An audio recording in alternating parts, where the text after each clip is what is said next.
Di hari ketiga penyekatan PPKM darurat, sejumlah pengendara yang terkena penyekatan sempat memaksa melintas.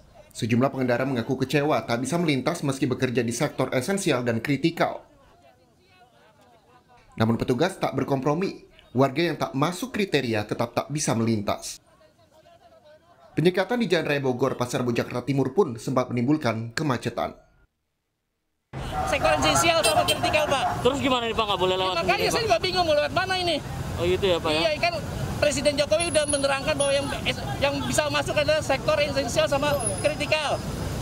Bapak sudah mencari jalan alternatif atau Udah gimana Pak, pada ditutup semua Pak. Penyekatan juga dilakukan di Jalan Raya Bogor dan Jalan Raya Parung, Ciputat, Sawangan, Depok. Di perbatasan dengan Jakarta, penyekatan yang dilakukan sempat membuat kemacetan panjang. Di wilayah Lenteng Agung, Jagakarsa, Jakarta Selatan, kendaraan Panser TNI dan Barakuda disiagakan. Di perbatasan Kota Bekasi dan Jakarta di wilayah Kalimalang, Bekasi, Jawa Barat, penyekatan juga menimbulkan kerumunan. Hal ini merupakan dampak masih banyaknya warga yang bekerja di kantor karena banyak perusahaan masih memberlakukan work from office. Pemprov DKI Jakarta mensyaratkan bagi warga Jabodetabek yang bekerja di sektor esensial dan kritikal memiliki surat tanda registrasi pekerja atau STRP.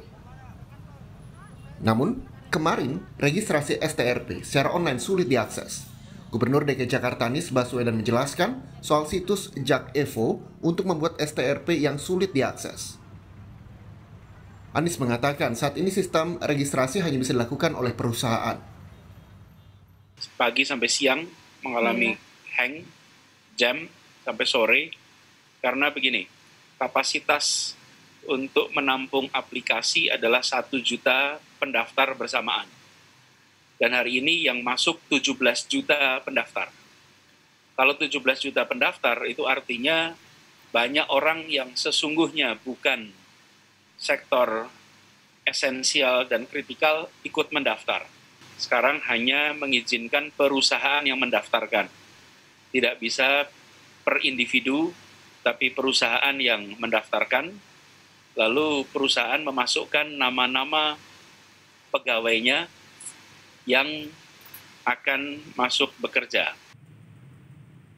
Sementara itu, anggota DPRD DKI Jakarta fraksi PDIP Gilbert Simanjuntak menyebut syarat STRP ini cukup membebani masyarakat.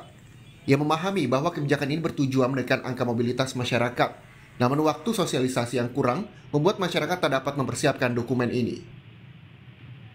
Syarat ini baru diungkapkan pemerintah 1 hari sebelum kebijakan berlaku. Terpantau dari akun media sosial pemerintah Provinsi DKI Jakarta, unggahan terkait STRP baru muncul Minggu 4 Juli sekitar pukul 10 malam untuk diberlakukan pada esok harinya. Membatasi jalan dan sebagainya, atau melakukan semacam pemeriksaan surat tanda pengenal, surat tanda registrasi atau ID card.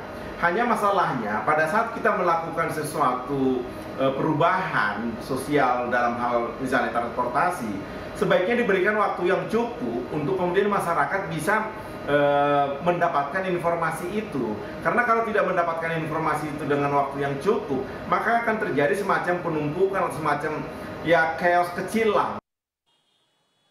Sementara itu, pengamat kebijakan publik Trubus Rahadiansyah menyebut STRP tak efektif juga diberikan kepada orang yang bukan pekerja. STRP seharusnya fokus untuk memilah siapa saja pekerja yang berhak beraktivitas ke wilayah ibu kota. Tanpa satu sosialisasi sehingga menyebabkan menurut saya masyarakat malah membebani masyarakat dan masyarakat jadi bingung. Hal-hal ini kenapa? Pertama kita lihat dari namanya saja, namanya juga surat tanda registrasi ya kan, jadi STRP itu. Tetapi pekerja kan, berarti isinya kan di situ pekerja. Kita maklumin di situ pekerja. Artinya di situ baik yang esensial esensial khususnya dan kritikal kan yang diminta. Tapi kok kemudian diberlakukan juga bagi mereka yang berkebutuhan mendesak. Itu warga perorangan yang berkebutuhan mendesak. Nah ini kan dia kan bukan pekerja, Mbak. Dia kan ada urusan lain.